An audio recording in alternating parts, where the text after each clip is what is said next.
No, it's crazy because I saw Megadeth as a kid. I was about 15 years old, and at the time I lived near Paris, in France, and the Clash of the Titans tour was coming in town, and it was one of the very first shows I saw. I only saw like a couple of shows before that, so seeing Megadeth back in like 1990 and now being part of the band is just unbelievable. Yes. Hello and welcome to this special episode of Bumzack in English. My name is Sascha Matzen and I speak with drummers on my podcast. My guest today is Dirk Verbeuren. In this episode we talk about how he started playing drums and how he became the drummer of Megadeth. Have fun!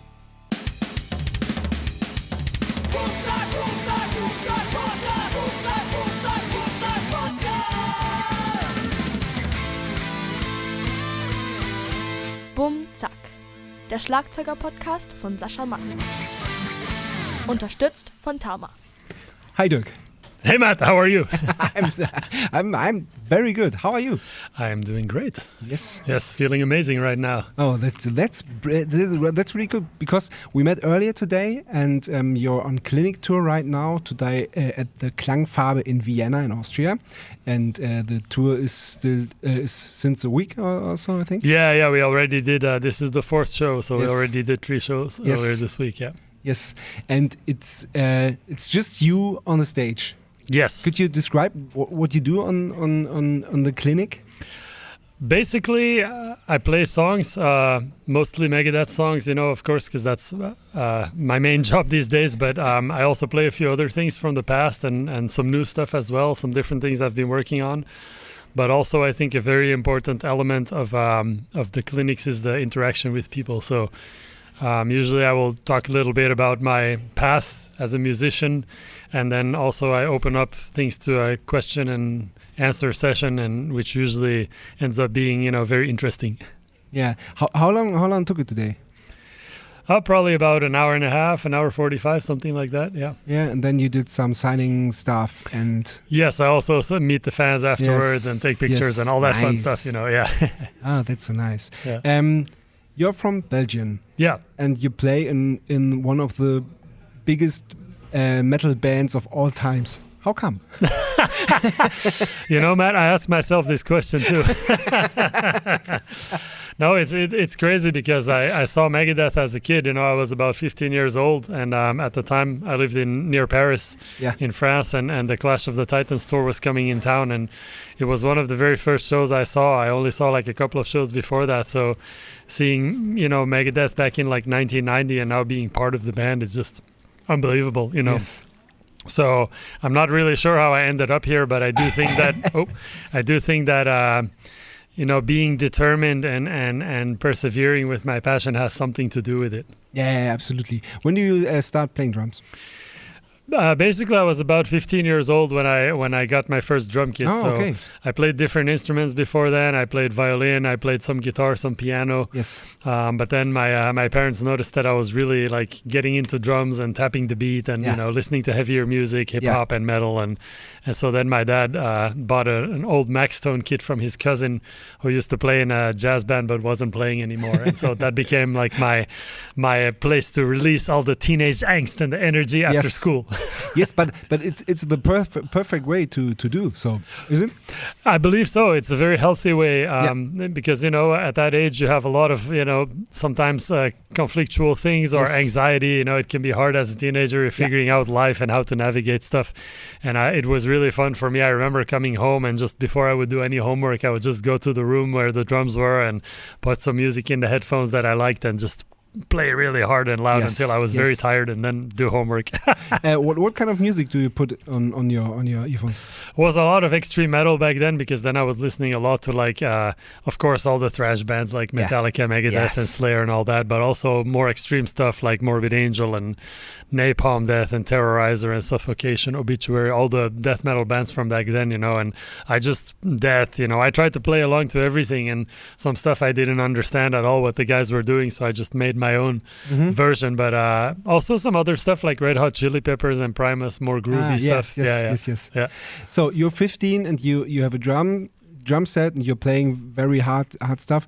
What was your way? Do you took lessons, or was it all self practice? Self practice in the beginning. Yeah, I didn't take any lessons. Oh, okay. For the first 3 years, which was basically until I finished high school. Yeah. It was just me, and then also in the later half of that, I started kind of jamming with some other schoolmates, and we actually played a show together, like at the graduation day of our year. There was a stage outside at the school, and so we went up and played some covers, and then actually a really funny thing about that. So this was my very first live show ever, and one of the songs we played was "Symphony of Destruction" by Megadeth. It's perfect. Little did I know back then at age 18 that now I will be playing this song every night. Oh, that's a really good story. Crazy, right? I love it. Yeah. So, go on. Yeah. So then I still hadn't taken any lessons, but then my parents basically asked me. So I graduated high school, right? This is 1993, summer of '93, and they're like, "What do you want to study?" And my dad was a scientific researcher, so I kind of always had in my mind, well, I guess I will do some scientific stuff. So I liked like biology and geology quite okay. I wasn't passionate about it, but I was interested. So I said, well, maybe something like that. And my dad kind of looks at me and he goes like, "Are you sure you don't want to do music?" And I'm like, well, what a cool parent. Yes, I know. That's a really great step. So yes. this is a big thing. Yes, my parents were great. They're super supportive and always, and they knew that my real passion was music, because they saw what I was doing all the time, right? Like school, I had to do, and music I wanted to do. That's good to hear. So without them, I definitely wouldn't be here, and I thank them for that very sincerely. So then they sent me to a music school in Nancy, which is northeast of France, close to the German border. Yes. And so I moved there, and all of a sudden there I am, in this school that's like, professional, modern, like rock, pop, jazz, all these kind of different things. Yeah. All of a sudden I'm living on my own. I had no idea how to do anything, because up until then I was, my mom was like, cooking food and washing clothes. And all of a sudden I had to like figure out like, wait, how does life work? So it was very funny. I remember she was telling me on the phone, like, this is how you cook rice and this, and then I would do it and I completely destroyed the rice, like funny moments. But it was a great time, because the school was amazing. I started then really learning about drums and technique. We had some really cool teachers. Some of them I'm actually still in touch with to this day, because cool. They inspired me so much. And especially a jazz teacher named Frank Aguilon, a French jazz drummer who's just absolutely incredible, and he's very inspiring to me. So I really then started developing as a player, and also formed my first band, Scarve, back then. Ah, okay, cool. Yeah. But how does it work? Because you said you was self-taught. Genau. And then you went to the school and played jazz with. So it's a real big step. It is a big step, In the of course, it wasn't like I came in there the first day and played jazz. Of course. In the first classes, they would do more like basic, technique and just basic exercises. And I had kind of forgotten how to read, because when I was playing violin when I was really young, I was of course reading music, but then I kind of forgot. So then I was getting back into at least reading the rhythm. Yeah. And but then eventually over the months, it built up to like jazz lessons and, Afro-Cuban rhythms like, samba and batacuda and all this stuff. So it was a very tough learning curve, but I was drumming like all day, Okay. Sometimes in school, like 9 hours of lessons, and then come home, eat something, and then play 4 more hours, Wow. So, but I'm really glad I did that, because it was very intense, but that's the whole foundation of my life today, is those years, Yeah. Okay. So what happened when school was over? So school was over, and then I had, of course, Scarve, my band, and another student said to me, "Dude, you are much better than this hard rock teacher we have," because the hard rock teacher we had was a really nice guy, but he was kind of a slacker when it came to the lessons, Like he would come in, and we had an hour lesson with him, and he would have like one fill, like, "Okay, I'm going to show you this fill." So, okay, then we all learn it for 5 minutes, and then that's all he had. Oh, okay. And then he was kind of like, "Okay, well, let's listen to some this, and then he put on some music, and like the lessons were kind of like, and we're all like, okay, this guy didn't really prepare anything, So my fellow student, who was a lot less shy, because I was a very shy kid, Yeah. so he was a lot less shy, and he said, you should go to the director of the school and just say that you will be a much better hard rock teacher. I bet he'll give you a lesson, So I like, kind of thought about this and like, maybe my friend is right, So I took my courage and just walked up to the director and like, I think I can do better hard rock lessons than this guy. And the director said, really? Okay, well, you have lessons next week. We'll see, So then all of a sudden I'm like, now I have to stand in front of the class, Yes. And I was like 20 at the time, super young. And a lot of the students were like 25, 28, like older kids than me, like actual adults, Yeah. So super scary, right? Yeah. But it was my first steps, right? So then I started kind of learning this. So I kept for many years doing like 1 or 2 days of lessons at the school while I was living in the city. Yes. So this gave me a little bit of money and a little bit of income, and at the same time having a lot of time to work with Scarf to develop the band. Then I also started doing session work and playing with different bands as well. So slowly it started growing and I started getting quite busy, and of course building experience along the way. Yes. So this continued basically from like, I was in the school from 93 to 95. I started teaching there in 95, and until like 2004, this was kind of my path, for the next 10 years. It was a lot of session work, touring with, different bands, with my own band, doing session recordings with different people, that kind of stuff, But still making very little money and struggling to make ends meet. Okay, yeah. I can imagine. Yeah. But then, so if we continue, then in 2004, all of a sudden I get a call from the label manager who had put out some albums with Scarf at the time, my band. Yeah. And he said, hey, do you know the Swedish band Soilwork? I'm like, yes, of course. And I was listening to them and loving their music. And he said, well, the guitar player would like to give you a call. May I give you his number? Or may I give him your number? Yeah. And I'm like, yeah, okay, cool. I was like curious now, what's going on. And then the next day or something, I got a call from Peter Richards, who was like one of the founders of Soilwork and the main songwriter. And he said, hey, Dirk, like, we heard your stuff in Scarf. Like he had gotten an album from the label manager, and loved the drums, and we love what you do, and we actually need a drummer for this upcoming tour because we don't have a drummer right now. We'd like to ask you to join us on the tour if you want. So then I did the tour with them, and it went really well, and we got along really great. And so that was kind of my first step to really come to a somewhat of a professional level, and start to make some money from, touring and merch sales. And then eventually, of course, I started recording with the band, and then I joined the band full time the following year. And we were touring a lot, like in 2005, we were touring like 8 or 9 months. And then when I was home, I was touring with Scarf. So it was like insane, I was never home. Yeah. So then eventually I joined Soilwork full time in 2005, and eventually like had to quit like some of the other projects like Scarf and stuff because there was just no time to do it. But it was my first step into like, okay, I could realize playing with these guys and everything that like, okay, now it's professional, now this is a whole different level, and I was learning a lot of new stuff. Yeah, I can imagine. Not just from the music, but like the business and how everything works, like what's a tour manager, what's a booking agent, how does this work, putting festivals together, like all this stuff, because I had really very little ideas about this before. Of course. And it was good money, wasn't it? I mean, it wasn't great money, but at the time for me, it was better than what I had, which was nothing. I mean, before it was like I was literally like scraping like food scraps together to survive pretty much. It was like, I was writing for some metal magazines and some drum magazines and teaching a little bit. And maybe I had a couple of private students, but I was always like struggling, Sometimes I had to call my dad and be like, hey, Dad, like, could you send me like 400 euros to pay the rent this month because I don't have anything? And then my dad would be like, yeah, no problem. He was always cool about that because he said, look, if you went and studied medicine, you would be at university for 6 or 7 years. I would also have to help you. So like, it's no different. But then he said, you have to find some way forward at some point. So the Soilwork call came really at a good time for me. I was almost 30 then. And it was a time when I was like, okay, something needs to happen. And it happened. That's good. That's pretty cool. Do you play with Soilwork until now, or no. until when? So played with Soilwork for 12 years. From 2004 was my first tour with them, and then until 2016 when Megadeth called, I was in Soilwork.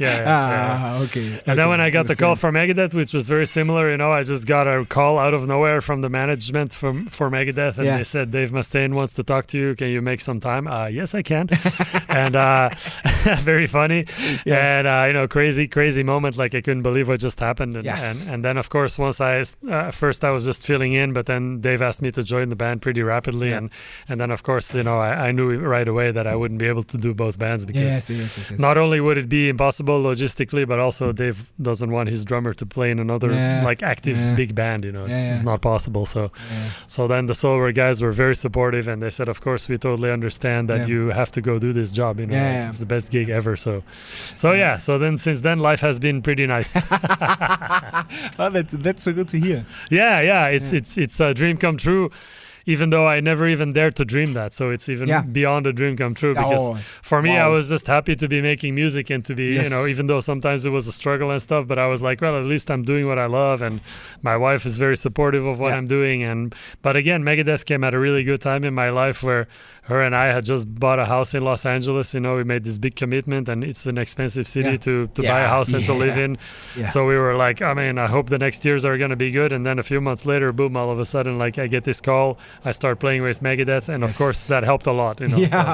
So it's allowed us to now kind of be in this next stage of our life where we can be a bit more comfortable. I have to work a bit less like 24/7. I have a bit more time to spend time with her and with our dogs, and do some things here and there. Of course I still work a lot because everybody has to, but it's life is a bit more chill, and it's at a good time in my life. That's good to hear. Yes. How is it to meet your idols? Because I recommend that you met a lot of your idols. Yes, I did, and a lot of times it has been really, really great. I would say a majority of the time it's been absolutely mind-blowing, because a lot of my idols are, of course Dave was one of them, and it's really cool to be playing with him and to get to know him as a person on a personal level is like mind-blowing stuff, But also a lot of my idols are people like, for example, Shane Embury from Napalm Death, who was a really big band for me growing up. Devin Townsend, who's a good friend of mine and who I got to work with. People like Justin Broderick from Godflesh, another band that I grew up listening to, and there's many more, and all of these people have just been so down to earth and nice, and just sometimes they say don't meet your heroes, but in my case, like, my heroes have all, without almost any exception, been just fantastic people. That's really good. And I do stuff with a lot of them, like a lot of us have like side projects together, or for example Justin here remixed one of the tracks of my solo project for me, and so there's all these really cool things that came from that, and that makes me really happy, because these are the people that when I was a teenager, they were everything to me. The music they was making was like my life, that was like my reason to exist. And so all these years later, for them to be like, to see me on the same level that they are, and for them to be working with me and hanging out, and like I can just text them or call them and be like, hey, if Shane is in town or whatever, let's go have some food or whatever. It's incredible. Same with Mitch Harris from Napalm Death. He's also a good friend. Whenever he lives in Las Vegas, so whenever my wife and I go there or something, we always meet up with Mitch and go have some beers, and it's incredible. It's like the best. It sounds like the best. Absolutely. So when you are on tour with Megadeth, I think it's it's a huge travel party, and you have everything, and so now you're on clinic tour. You have one van, and one guy from Tama, Chris. Yes. So what else is different? Well, I'd say outside of that, the biggest difference is that I'm also alone on stage, so it's usually like I say sometimes in my clinics too, like you don't choose to be a drummer to stand there on the front of the stage with a microphone talking to people. You choose to be a drummer because you want somebody else to do that part. Yes, you can hide behind the cymbals. Exactly. Yeah, that's exactly it. So that was definitely the first time I started doing clinics, is now some years ago, but that was a big learning curve for me, because again, I'm a very introverted person by nature, and so I had to learn to be comfortable. And how does this work? How do I make it so that people have a good night? And very scary in the beginning. In the beginning, I didn't really know how to do it, but now that I've done it, a number of times, I've done some clinic tours. I in Europe, of course, and a couple of clinics in the U.S. I did 2 full tours in China by myself. Like going to all these cities amazing. in China Yes. in like 2011, 2012, and it was just a completely crazy experience. Yeah. But so, and nobody, of course, speaks English there, so everything was with translation and stuff. But I got comfortable with it, you know. And so that's, I think, it's the biggest difference with, with Megadeth. I kind of have my role, and that's what I do.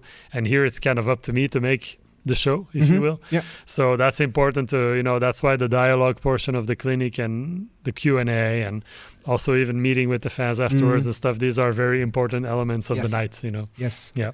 Yeah. Cool. Yes. I think that was it. Very cool. Thank you very much, Dirk. Thank you for having me. Pleasure. It was a real pleasure talking with you, Matt. And man, it's nice meeting you as well today. Yeah. Thank you. Excellent. Goodbye. Cheers. Take care. Das war Bum Zack. Bis zum nächsten Mal.